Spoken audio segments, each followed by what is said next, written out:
मित्रों, रामचरितमानस एक ऐसा अद्भुत ग्रंथ है जो हमारे जीवन के अंदर में हर परिस्थिति के अंदर में हमें सही रास्ता दिखाने में जितनी मदद करता है उसका कुछ भी अंश अगर हम सीख पाए तो हमारा जीवन सरल, सुगम और ज्यादा सार गर्भित हमारे लिए हो जाएगा। इस विषय में हम लोग रामचरितमानस के प्रमुख पात्रों से जीवन जीने कला के कुछ उदाहरण, कुछ एग्जाम्पल्स आज आप लोगों के सामने पेश करेंगे। मिस्टर वीके शर्मा जी ने इस सब्जेक्ट पे इतनी रिसर्च की है और बहुत ज्यादा इसको उन्होंने जाना है कि ये एक अलग तरीके का आपको एक्सपीरियंस मिलेगा कि ये क्या चीज किस तरह से हम लोगों को मदद करती है। शर्मा जी। धन्यवाद गुप्ता जी। गुप्ता जी, रामचरितमानस हिंदू माइथोलॉजी में वह काव्य है जो जीवन की हर परिस्थिति में हमको हर तरह का उत्तर प्रदान करता है। अब हम रामचरितमानस को किस भावना से पढ़ते हैं और किस भावना से समझते हैं, यह हमारे ऊपर निर्भर करता है। कुछ लोग रामचरितमानस को एक धार्मिक ग्रंथ मानकर और धार्मिक पुस्तक लगाकर उसे पूजा घर में रखकर केवल पूजते हैं, और कुछ लोग रामचरितमानस को ठीक से पढ़कर उसके जीवन जीने की पद्धतियों को समझकर अपने जीवन में सुधार लाते हैं। और वही वास्तव में जो रामचरितमानस का प्रमुख उद्देश्य है उसको पूरा करने में मदद करते हैं। रामचरितमानस में बाबा तुलसीदास जी ने रामचंद्र जी के चरित्र के माध्यम से और अन्य पात्रों के माध्यम से हमें जीवन जीने की उत्कृष्ट कलाओं को बताने का प्रयास किया है। अतः हमें राम से ज्यादा रामचरितमानस में रामत्व को समझने की जरूरत है। जैसे रामचंद्र जी के कौन कौन से प्रमुख गुण हैं जिनको हम अपने अंदर और विकसित कर सकते हैं, पल्लवित कर सकते हैं, पुष्पित कर सकते हैं, विकसित कर सकते हैं, और जीवन में सरलता, सुगमता, सौम्यता, उदारता, सहिष्णुता ला सकते हैं। तो ये हमें जानने की आवश्यकता है। आज हम रामचरितमानस के प्रमुख उदाहरणों से, जो प्रमुख पात्र हैं उनके कुछ उदाहरणों से अपने जीवन में क्या सीख सकते हैं, इस विषय पर चर्चा कर रहे हैं। तो सबसे पहले हम प्रभु श्री राम के जीवन से हम रामत्व के कौन से गुण को सबसे पहले समझने की कोशिश करते हैं। वह है धैर्य और कर्तव्य परायणता। रामचरितमानस में श्री राम जी ने जगह जगह पर धैर्य की और कर्तव्य परायणता की सीख हमें दी है। विषम से विषम परिस्थिति में भी रामचंद्र जी ने अपना धैर्य नहीं छोड़ा। जैसे जिस रात उनके राज तिलक की तैयारी थी उस दिन वो बहुत खुश नहीं थे, जो नॉर्मल जीवन था वैसे ही जी रहे थे। और जब रात में यह खबर मिली कि तुम्हें राज तिलक नहीं होगा, कल तुम्हें 14 साल के लिए अरण्य में, वन में जाना होगा, वो भी मुनि वेश में, राजसी वेश में नहीं, राजकुमार की तरह नहीं, मुनि वेश में। मुनि वेश में मतलब आप शस्त्र भी धारण नहीं कर सकते, मुनियों की तरह जीवन जिएंगे, सादगी भरा जीवन जिएंगे, कहीं अपने पौरुष का, कहीं अपने पुरुषत्व का उदाहरण तब तक नहीं देंगे जब तक आप पर जीवन जीने के या मरने के क्रम की कोई बात ना आ जाए। उन्होंने फिर भी धैर्य रखा। उन्हें जब गंगा पार कर रहे थे और उनके पास उतराई देने के लिए निषाद राज को या केवट को समझाने के लिए इतनी भी सामर्थ्य नहीं थी सिवाय अपने रामत्व के कि वो कुछ दे सकें, तो माता सीता उस बात को समझकर जब अपनी अंगूठी देती हैं तो वो उस समय भी धैर्य से उस अंगूठी को देने का प्रयास करते हैं। तीसरा, जब पर्णकुटी में वो रहते हैं तो लक्ष्मण जी और सीता जी और रामचंद्र जी, शूर्पणखा आती है तब भी वो धैर्य का परिचय देते हैं। जब सीता जी की हरण रावण कर ले जाता है तब भी वो अपने धैर्य का परिचय देते हैं। और उसी मुनि वेश के कारण वो जीव जंतुओं से, पक्षियों से पता पूछते हैं, पेड़ों से पता पूछते हैं, जीवन की सरलता का उदाहरण देते हैं।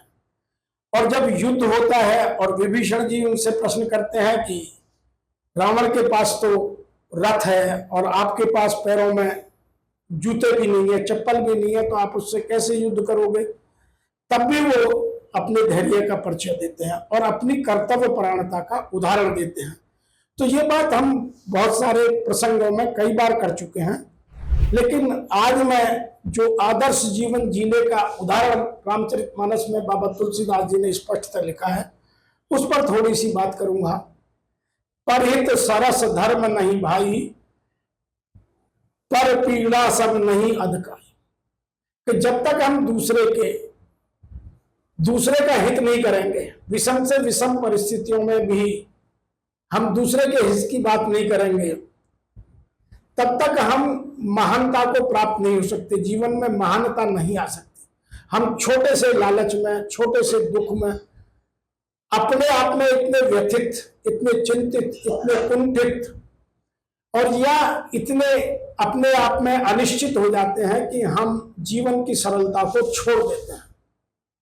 लेकिन प्रभु श्री राम ने जब जटायु मिला और जटायु ने अपनी व्यथा सुनाई कि रावण सीता जी को लंका की ओर ले गया, मैंने युद्ध किया, तो रामचंद्र जी सीता जी को भूलकर जटायु के प्रति इतनी करुणा पैदा हो गई कि जटायु जी का उन्होंने अपने अश्रुओं की धारा से रोते हुए उनके घाव को धोया। और यह बात तुलसीदास जी ने बड़े अच्छे प्रसंग में लिखी है कि पहले उन्होंने लक्ष्मण से कहा था कि लक्ष्मण थोड़ा पानी गर्म करके लाओ और तब मैं इनके घावों को धोऊंगा और तब इस पर कुछ मरहम लगाएंगे तो इसका दर्द कुछ कम होगा। तो लक्ष्मण जी ने कहा यहाँ कहाँ तो बर्तन है और कहाँ यहाँ आग होगी, मैं कहाँ गर्म करूं? तब उन्होंने कहा कि मेरी माँ मुझसे लाड़ में क्या करती थी, तुम्हारी आंखें जो है कमल नयन है, तो मेरी आंखों से, तो उन्होंने रोते हुए अपनी अश्रुओं की धारा से, क्योंकि आंसू जब ऊपर से टपकते हैं तो गर्म होते हैं और थोड़े नमकीन भी होते हैं, उन्होंने जटायु जी के घावों को धोया। वो प्रसंग रामचरितमानस का बहुत सुंदर प्रसंग है कि हम करुणा का स्तर अपने जीवन में बिना साधनों की उपलब्धता से किस स्तर तक मानसिक रूप से ले जा सकते हैं, सामने वालों की मदद करने के लिए या उसे मानसिक रूप से उत्कृष्ट बनाने के लिए। और फिर उन्होंने कहा कि यहाँ कोई कोमल कपड़ा तो मिलेगा नहीं, मलमल तो मिलेगी नहीं, तो उन्होंने अपने जटाओं से उनके घावों को धोया और तब जो जटायु जी को आराम मिला, वो जीवन में सबसे ज्यादा परोपकार की, दूसरे की भावनाओं की, दूसरे की इमोशन की, दूसरे की रेस्पेक्ट का उदाहरण मुझे लगता है। तो वह हमें जीवन में करना चाहिए और हम अपने लालच को छोड़कर, अपनी व्यथाओं को छोड़कर, अपने दुख को छोटा मानकर दूसरे को दुख को जब समझना चालू करेंगे तभी हम परोपकार की बात कर सकते हैं। आज वर्तमान में परोपकार लगभग गायब हो चुका है। अभी 3 दिन पहले मैं अपनी कॉलोनी में शाम को घूम रहा था, तो 2 लोग मोटरसाइकिल पर जा रहे थे, सामने से कुत्ता गुजरा, सामने वाले जो ड्राइवर था उसने हेलमेट लगाया था, लेकिन जो उसके पीछे बैठा था उसके पास हेलमेट नहीं था, दोनों गिरे। हेलमेट वाले को सर में चोट नहीं लगी और जिसके हेलमेट नहीं था उसको बहुत चोट लगी, बहुत भीड़ इकट्ठी हो गई, लेकिन उन्हें हॉस्पिटल ले जाने की हिम्मत किसी ने नहीं जुटाई। तब कुछ लोगों को मोटिवेट किया, उसको हॉस्पिटल लेकर गए।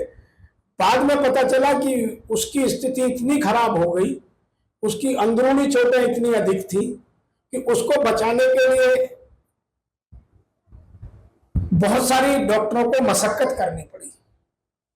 तो यदि हम दूसरे की पीड़ा को समझकर, उसके दुख को समझकर अपना कुछ भी योगदान दें, एक भी जीवन को बचा सकें, एक भी जीवन में उत्कृष्टता ला सकें, तो हमें रामचरितमानस को पढ़ने का या रामचरितमानस को अपने जीवन में उतारने का महत्व पता चलेगा। खाली रामचरितमानस से ज्ञान बांटने से, दूसरों को ज्ञान बघारने से, जो आजकल बहुत सारे लोग कर रहे हैं, उससे रामचरितमानस का पर्पज हल नहीं होता।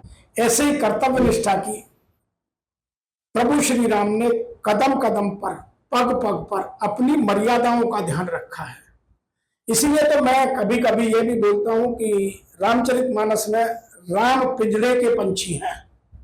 राम कभी भी अपनी मर्यादाओं से बाहर नहीं निकलते, और सीता जी ने समाज के हित में, अपने कुल की मर्यादाओं के हित में कई बार मर्यादाओं का उल्लंघन किया है, और लक्ष्मण रेखा को पार कर जाना सीता जी के इसी मानसिक चिंतन का परिचय है। क्योंकि सीता जी जनक जी की पुत्री हैं, जहां संस्कारों की खान है, वहां यह बात सिखाई जाती है कि आपके घर पर कोई भी किसी भी परिस्थिति में यदि कोई भिक्षु आ जाए जो भूखा हो, तो उसको बिना भिक्षा या उसको बिना भोजन कराए नहीं जाने देना है। और इसी कारण जब सीता ने सोचा कि जंगल में भिक्षु कहां से आया, इस बात पर परिचय नहीं गया उनका, क्योंकि संस्कार ये थे भिक्षु आ जाए तो उसको खाना खिलाना है, और उसने कहा कि मुझे इस रेखा के पार आके भिक्षा दो, तो उन्होंने लक्ष्मण रेखा को भी पार कर दिया और उनका हरण हो गया। तो दोनों चीजें हमें जीवन में, कर्तव्य परायण में हमें कब कहां कौन से रूल तोड़ने कौन से नहीं तोड़ने हैं, उसके कॉन्सिक्वेंसेस क्या हो सकते हैं, यह रामचरितमानस की बहुत सारी चौपाइयां, बहुत सारे उद्धरण हमें शिक्षा देते हैं। अब हम रामचरितमानस को इस तरह से पढ़ते हैं या रामचरितमानस को एक धार्मिक ग्रंथ से केवल अपनी चेतना के लिए या लोगों को दिखाने के लिए सुनते हैं, उस पर निर्भर करता है। तो रामचंद्र जी के चरित्र से हमें दो चीजें मिलती हैं, एक है कर्तव्य परायणता, कर्तव्य निष्ठा, और दूसरी है विषम से विषम परिस्थितियों में भी धैर्य। दूसरा चरित्र रामचंद्र जी के साथ अभी सीता जी की बात कर रहे थे, तो सीता जी का है, और सीता जी की सहनशीलता और आंतरिक बल सभी स्त्री जाति के लिए, सभी पुरुष जाति के लिए, सभी समाज जनों के लिए बहुत जरूरी है। और जिन्होंने श्रीमती सीता जी के या माता सीता जी के चरित्र से इन दो चीजों को अपने जीवन में गहनता से समझने की कोशिश की और पालन करना प्रारंभ कर दिया, उनके जीवन में कभी कोई कष्ट हो ही नहीं सकता। यह मैं दावे के साथ कह सकता हूं कि उन्होंने अपने जीवन की सहनशीलता और आंतरिक बल को उस पराकाष्ठा तक ले गए हैं जहां धोबी के कहने पर श्री रामचंद्र जी सीता जी को पुनः वाल्मीकि जी के आश्रम में भेज देते हैं, फिर भी ना वो व्यथित होती हैं, ना वो चिंतित होती हैं। तो ये उनके कई उदाहरण हैं। और सीता जी का जो एक चौपाई बाबा तुलसीदास जी ने लिखी है, वह हमारे जीवन में हम सबको समझकर अपने जीवन को उत्कृष्ट बनाने का प्रयास करना चाहिए। जिनके राम बसे एक हीरे हाथी, तिन कहूं कबो न भय सपन साथी। कि जिन्होंने राम के रामत्व को अपने मन में धारण कर लिया, राम को नहीं, राम के रामत्व को, राम के रामत्व को मतलब राम जैसे गुणों को अपने अंदर पैदा कर लिया, उनके जैसा धैर्य, उनकी जैसी कर्तव्य पालनता, उनके जैसी मर्यादा का पालन, उनके जैसी अपने वचनों पर एक जगह टिके रहना, फिर जीवन में कोई कठिनता नहीं आ सकती। ऐसे ही सीता जी का जो चरित्र है वो आज की युवा नारी शक्ति के लिए, जो आज विकास के नाम पर जो बहुत उड़ान भर रही हैं, उनको उस चरित्र को समझकर अपने जीवन को मर्यादित बनाने की, अपने जीवन को व्यवस्थित करने की, अपने जीवन को आदर्शवादिता से जोड़ने की आवश्यकता है। सीता जी ने कहीं भी अपने आदर्शवाद को, सीता जी ने कहीं भी अपनी मर्यादाओं को तब तक नहीं बदलने की, तब तक नहीं पलटने की कोशिश की जब तक उनके संस्कार उनके सामने आकर खड़े नहीं हो गए। तो यह हमारे लिए बहुत आवश्यक है। तीसरा पात्र है रामचरितमानस में लक्ष्मण जी, जो बहुत प्रमुख पात्र है, जो अपने आप को जिलाने के लिए, अपने आप को ऊंचा रखने के लिए, अपने आप को उत्कृष्ट बनाने के लिए हमें सीखने की आवश्यकता है। और लक्ष्मण जी के दो गुण यदि हम अपने अंदर पैदा कर लें, पहला है निष्ठा और दूसरी है सेवा भाव, कि भाई का भाई के प्रति सेवा भाव किस तरह का होना चाहिए। तो समाज में जितनी आज वैमनस्यता बढ़ती जा रही है, समाज में जितनी आज कटुता हो गई है, समाज में आज जितना एक दूसरे के प्रति द्वेष का, वैर का, कटुता का भाव पैदा हो गया है, वह सब स्वतः समाप्त हो जाएगा। और रामचंद्र जी के प्रति लक्ष्मण जी का प्रेम यदि आज किसी में मिल जाए तो समाज में उत्थान की पराकाष्ठा आने में देर नहीं लगेगी।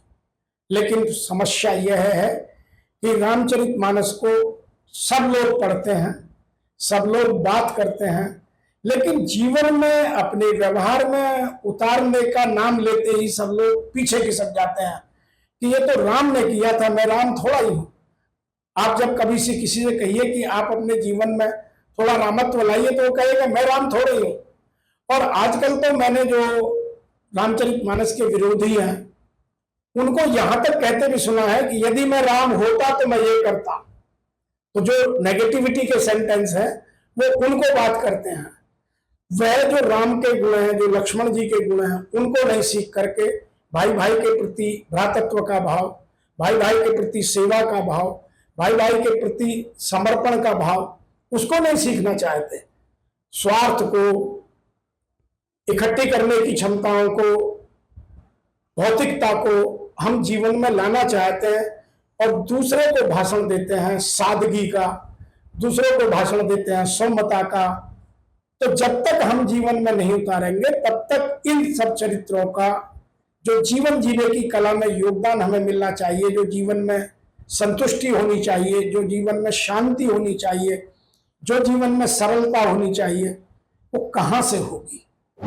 इसलिए रामचरितमानस से जो जीवन जीने की कला के प्रमुख उद्देश्य हैं उनको जानने के लिए प्रमुख पात्रों से हमें अपने जीवन में कुछ कुछ व्यवहारिक रूप में उतारना आवश्यक है। इसी को यहां एक और तरीके से भी कह सकते हैं, जो बाबा तुलसीदास जी ने भी लिखा है, राम लखन सिय हिय हम रेखा।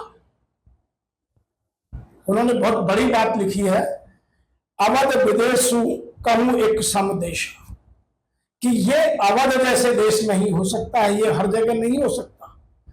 और अवध का मतलब ये है कि जहां कभी किसी का एक तो युद्ध ना हुआ और युद्ध में किसी का वध ना हुआ हो, अवध की संज्ञा वो दी जाती है। अब हम आज के अवध को अवध कहते हैं, वो एक अलग बात है। रामचरितमानस के अवध का मतलब यह है कि जहां कभी कोई युद्ध नहीं हुआ और जहां कभी किसी का वध ना हुआ हो किसी अनैतिकता के कारण। ऐसे ही अगला पात्र यदि हम रामचरितमानस से लें तो वो है भरत जी का। भरत जी की अनासक्त भक्ति और त्याग, जितना त्याग भरत जी ने किया इतना त्याग आज यदि कोई करने लग जाए समाज में तो समाज में न कटुता बचेगी, न वैमनस्यता बचेगी, न झगड़ा बचेगा, न विवाद बचेगा, न कोई एक दूसरे के प्रति जो द्वेष है, जलन है, छल है, कपट है। आज भाई भाई के प्रति क्या कर रहा है। तो हम रामचरितमानस की बात करते हैं, हम राम की बात करते हैं, घर पर झंडा लगाते हैं, राम भक्त होने का, रामचरितमानस को जानने का दम्भ भरते हैं। लेकिन जब त्याग की, सेवा भाव की, समर्पण की बात आती है तो हम उन सबको एक तरफ टांग देते हैं। तो फिर रामचरितमानस का हमारे जीवन में क्या प्रभाव है। तो भरत जी का जो जीवन में जीने का, जीवन को उत्कृष्ट बनाने का भाव है, वह दो चीजों से समझने का है। एक है अनासक्ति भक्ति, कोई उनकी आसक्ति नहीं है, मुझे जीवन में कुछ नहीं चाहिए सिवाय राम के। तो राम का भी वो रामत्व चाहते हैं। और दूसरा उनका है त्याग, जिनकी माता ने इतनी मेहनत करके, मशक्कत करके अपने पति की इच्छाओं के विरुद्ध जाकर के भरत जी को राज्य का उत्तराधिकारी बनाया। उसको भरत जी 1 मिनट में त्याग देते हैं कि मुझे सिवाय राम के कुछ नहीं चाहिए। मैं एक बात यहां और भी कह दूं, रामचंद्र जी को 14 वर्ष का मुनि वेश में वनवास इसीलिए मांगा गया था कि तत्काल व्यवस्था में यदि कोई राजकुमार 14 साल तक अपने राज्य से दूर रहता है तो फिर वो राजा बनने का अधिकार खो देता है। इसलिए वो 14 वर्ष का वनवास और मुनि वेश में मतलब कि वो अपने जो पुरुषत्व है, जो उसका पुरुष का भाव है, जो युद्ध करने की क्षमताएं हैं, कुशलताएं हैं, विविधताएं हैं, दक्षताएं हैं, उनको भूलने के क्रम की बात करके इतनी चालाकी से वर मांगा गया था। और उसको भरत जी ने 1 मिनट में खत्म कर दिया कि मैं ना तो राजा बनूंगा, राम की चरण खड़ाऊ रखकर उनका प्रतिनिधि बनकर मैं इस अवध की रक्षा करूंगा। तो प्रभुत्व किसका रहा? श्री राम का। तो 14 साल के बाद राम राजा बने इस कारण से। अन्यथा तत्कालीन व्यवस्था में 14 साल जो राजकुमार अपने राज्य से दूर रहता था वो राजा नहीं बन सकता था। 14 साल का वनवास मांगने का कारण यह था। और मुनि वेश में इसलिए कि वह लड़े ना किसी से, मुनियों की तरह शांति का, सादगी का, सरलता का, शुचिता का, पवित्रता के जीवन का पालन करे। तो दोनों को भरत जी ने एक ही भावना में, एक ही त्याग में सबको खंडित कर प्रभु श्री राम के राज्य को स्थापित करने का अधिकार बचाए रखा। यह समर्पण और यह त्याग आज किसी भाई में भाई के प्रति यदि नजर आ जाए तो मैं उन्हें प्रणाम करता हूं। और हम जब तक यह सब नहीं करेंगे तब तक हम राम राज्य की या अच्छे समाज की या अच्छे जीवन की कल्पना कैसे करेंगे? तो रामचरितमानस केवल सुनने और पढ़ने और ज्ञान बांटने का नहीं, अपने जीवन में उतार कर अपने जीवन को जीने के कला के माध्यम से सरल, सुगम, पवित्र, सौम्य, कोमल, निर्मल बनाने की आवश्यकता है। और बाबा तुलसीदास जी ने बार बार लिखा है कि जिनका मन निर्मल होता है वही राम का वास होता है। अगला चरित्र रामचरितमानस से लेते हैं हनुमान जी का। हनुमान जी की 2 चीजें हम अपने जीवन में उतार लें तो फिर हमारा जीवन सफल है। पहला है भक्ति और दूसरा है समर्पण। उन्हें सिवाय राम के कुछ नजर नहीं आता। उनके अनेकों उदाहरण हैं।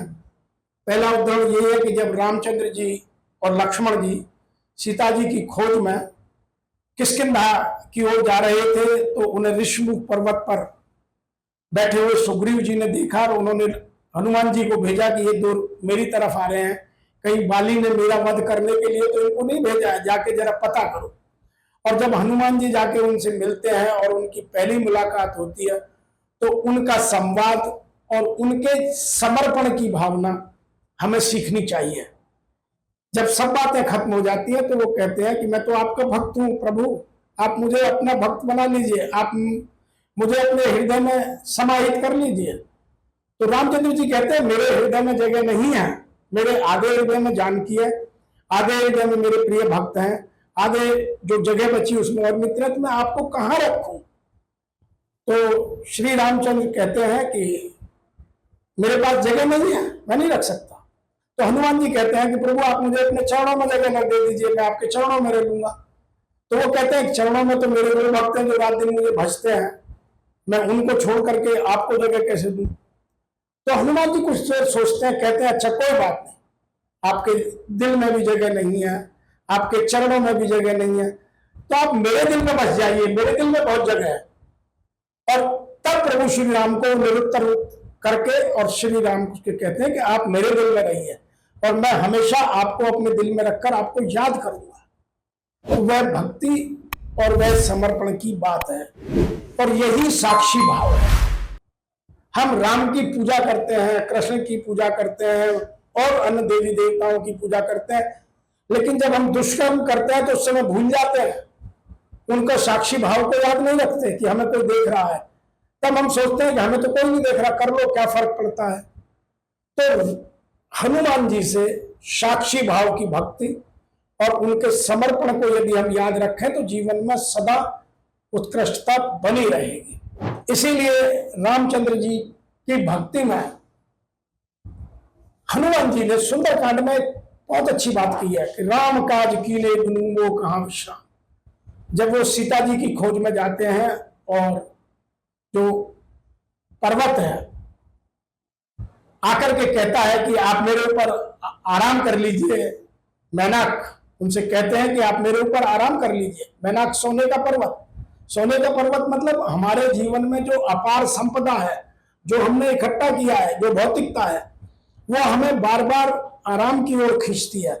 तो हम उस आराम में यदि लिप्त हो जाते हैं तो हम राम को भूल जाते हैं।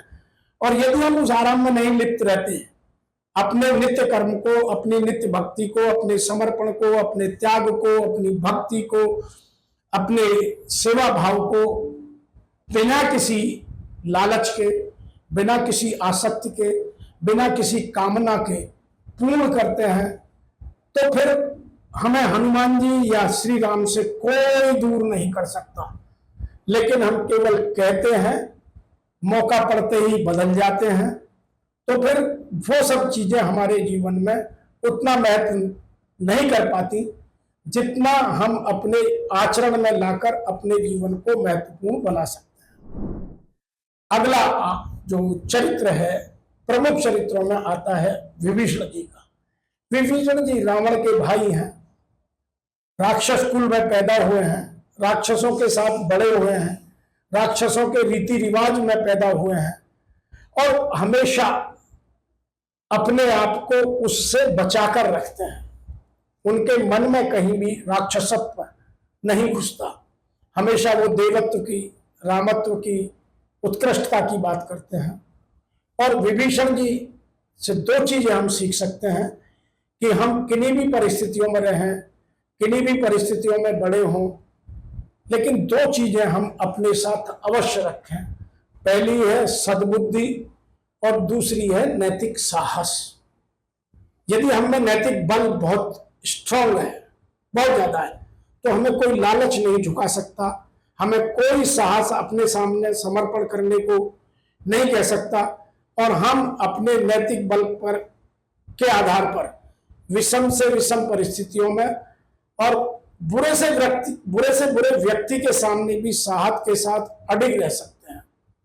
लेकिन हम करते क्या है कि हमने अपने नैतिक मूल्यों को, हमने नैतिक अपने विश्वासों को, अपने बिलीव को इतना बदल लिया है और इतना भौतिकता में लिप्त कर लिया है कि हमें सिवाय भौतिकता के नैतिकता नजर ही नहीं आती। आज के युग में नैतिकता की बात करने वाले को लोग पागल तक कह देते हैं।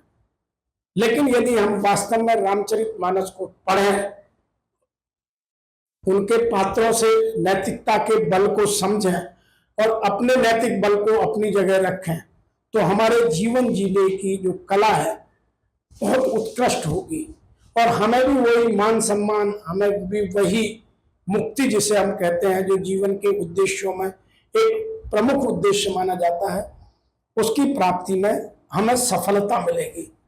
इसीलिए बाबा तुलसीदास जी ने भी इस प्रसंग में एक बात लिखी है, बद बैरी प्रीत कर जाना, सदा संकट पावत आ जाना।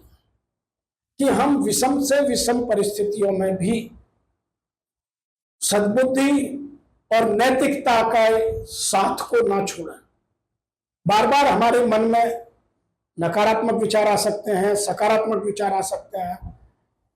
और मन के बारे में तो जितना मैं अध्ययन करता जा रहा हूं, नई नई चीजें पता चल रही है कि मन कभी किसी प्रश्न के उत्तर में इंटरेस्टेड नहीं होता, उसका उत्तर में लगाव नहीं होता। मन उत्तर मिलते ही अगला प्रश्न खड़ा कर देता है। तो मन को उत्तर नहीं चाहिए, मन को शांति चाहिए। और मन को शांति तब मिलेगी जब हमारा नैतिक बल बहुत उत्कृष्ट होगा। यदि मेरे नैतिक बल, मेरे सामाजिक, पारिवारिक, व्यक्तिगत मूल्य उत्कृष्ट नहीं है, उच्चता के साथ जीवन में मैं पालन नहीं कर रहा हूं, मैं बार बार अपने मूल्यों को बदलता हूं, तो फिर मेरे जीवन में ना तो कभी शांति आएगी, ना उत्कृष्टता आएगी, ना सहजता आएगी, ना सरलता आएगी, न सुगमता आएगी, और मैं इधर से उधर भटकते भटकते ही प्रभु के चरणों में एक दिन चला जाऊंगा। तो यदि मुझे अपने जीवन को उत्कृष्ट बनाना है, जीवन जीने की कला को सीखना है, तो इन गुणों को समाविष्ट करना अत्यंत आवश्यक है। ये केवल किताबी ज्ञान नहीं, केवल लोगों को समझाने की बात नहीं, शांति के साथ अपने जीवन में उतारकर अपने जीवन में प्रतिपादित करने की आवश्यकता है। अगला चरित्र जो बहुत प्रमुख चरित्र है, जो नैतिकता का, ज्ञान का खान माने जाते हैं, वो है गुरु वशिष्ठ। गुरु वशिष्ठ से हम दो चीजें सीख सकते हैं, पहला ज्ञान और दूसरा संयम। गुरु वशिष्ठ ने विषम से विषम परिस्थितियों में भी अपने संयम को नहीं खोला। रामचरितमानस में एक उल्लेख आता है, जब विश्वामित्र जी और गुरु वशिष्ठ के बीच बहस होती है, क्योंकि विश्वामित्र राज ऋषि से महर्षि बनना चाहते थे, बने या नहीं बने वो आज तक एक द्वंद्व का विषय है, चर्चा का विषय है। लेकिन वशिष्ठ जी ब्रह्म ऋषि देवन से हैं, तो राज ऋषि से ब्रह्म ऋषि बनने की आपस की कटुता में विश्वामित्र जी ने वशिष्ठ जी के 100 पुत्रों का वध कर दिया। फिर भी वशिष्ठ जी ने विश्वामित्र जी को एक क्षण बिताए बिना माफ कर दिया कि यही होना था, यह हो गया, यही नियति थी। उन्होंने अपने मन में ना कोई कटुता, ना कोई वैमनस्यता, ना कोई द्वेष, ना कोई दुष्टता का भाव रखा। दूसरा, जो रामचंद्र जी को रामत्व तक ले जाने की बात पैदा करने का साहस केवल वशिष्ठ जैसे गुरुजनों में ही है। आज के गुरुजन इस बात को समझें, अपने जीवन में पालन करें और अपने प्रत्येक शिष्य को कम से कम राम की तरह वह ज्ञान देने का, वह संस्कार देने का साहस पैदा करें। आज गुरुजनों में साहस नहीं दिखाई देता। वो ट्यूशन के नाम पे पैसा कमाएंगे, वो भी ये कहेंगे कि मैं भी समाज का ही हिस्सा हूं, समाज में जब हर तरफ बुराई है तो मेरे में भी बुराई होनी स्वाभाविक है। नहीं, कुछ पद ऐसे हैं जिनमें यदि ये जो सामाजिक बुराइयां हैं, सामाजिक त्रुटियां हैं, यदि ये पैदा हो जाएंगी तो समाज या तो कलंकित होगा या समाज नष्ट भ्रष्ट हो जाएगा, समाज समाज की तरह नहीं बचेगा। इसीलिए हमें वशिष्ठ मुनि से या गुरु वशिष्ठ से ज्ञान और संयम दोनों अपने जीवन में उतारने की और लोगों तक अपने व्यवहार में परिलक्षित करने की आवश्यकता है। अगला चरित्र लेते हैं जटायु जी का। देखिए, हमने मानव की बात की, हमने राक्षसों की बात की, लेकिन एक पक्षी प्रकृति में हर किसी से कुछ ना कुछ सीखा जा सकता है। जैसे पेड़ हर साल पतझड़ में अपने पत्ते छोड़ता है, हम भी बुढ़ापे में अपनी पीढ़ियों को छोड़कर आगे चले जाते हैं, पेड़ों से समझा जा सकता है। तो पक्षी से भी बहुत कुछ सीखा जा सकता है। तो जटायु के चरित्र से, रामचरितमानस के माध्यम से हम दो चीजें सीख सकते हैं। पहला है साहस, हम पर कितना नैतिक बल है, कितना हमारे पास साधनों की उपलब्धता है, यह बहुत महत्वपूर्ण विषय है। लेकिन साहस के लिए आप में अपनी प्रति कितना समर्पण और अपने प्रति कितना उत्साह है, उमंग, जोश है। यदि मैं कोई भी काम करूं तो उसमें सबसे पहले यदि मैंने उत्साह, उमंग, जोश, आनंद इन सबको समाहित नहीं किया तो फिर जीवन में काम करने का मजा नहीं आता। और जो लोग अपने काम में उत्साह, उमंग, जोश, साहस पैदा कर लेते हैं, फिर उन्हें कोई असफल नहीं कर सकता। इसीलिए सुंदरकांड को रामचरितमानस की आत्मा कहा जाता है। और सुंदरकांड में हनुमान जी के माध्यम से भी यह बात समझाई गई है। कौतुक कूद चढ़े ता ऊपर, हनुमान जी जिस पर्वत पर चढ़े थे उस पर खेलते खेलते चढ़ गए थे, इतना साहस था। और जब उस पर इतना दबाया कि वो तुरंत पाताल में चला गया। तो वही बात यहाँ जटायु जी के माध्यम से भी सीखी जा सकती है। और जटायु जी ने अपना साहस दिखाया, जो रावण की तलवार के सामने अपना एक पंख कटने के बाद भी अपने एक पंख से लड़े, साहस का प्रतीक है। दूसरा पंख कटने के बाद भी अपने पंजों से रावण को नोचने की कोशिश की, इस साहस की पराकाष्ठा है। हम जरा सी कोई विपत्ति आ जाए, कोई कहीं रुकावट आ जाए, उससे हम थक जाते हैं, हार जाते हैं, विमुख हो जाते हैं। रामचरितमानस हमें यह शिक्षा देता है, हमारे जीवन में यह बदलाव लाने की प्रेरणा देता है कि हमें विषम से विषम परिस्थितियों में भी साहस से अपने कर्तव्य का पालन करना चाहिए। जैसे जटायु ने अपना जीवन दे करके माता सीता को रावण से छुड़ाने के लिए अपने कर्तव्य का पालन किया, तो ये हमें उदाहरण इतने अधिक मिलते हैं कि हम अपने जीवन को सफल बनाने के लिए रावण से या रामचरितमानस के प्रत्येक पात्र से कुछ ना कुछ सीख सकते हैं। रावण में लाख बुराई हो, फिर भी कुछ अच्छाइयां थी, उनसे भी सीखा जा सकता है। यदि रावण में अहंकार नहीं होता, यदि रावण में मैं का भाव नहीं होता, तो शायद जितना ज्ञान था, विद्यावान उसको नहीं कहा जा सकता, लेकिन विद्वान था, शिव भक्त था, सारी खूबियों के बाद भी अहंकार और दूसरे के धन को, दूसरे के साधनों को अपना इकट्ठा करने की दुष्टता के कारण, कटुता के कारण अपने जीवन को और अपने पूरे राक्षस कुल को उसने बर्बाद किया।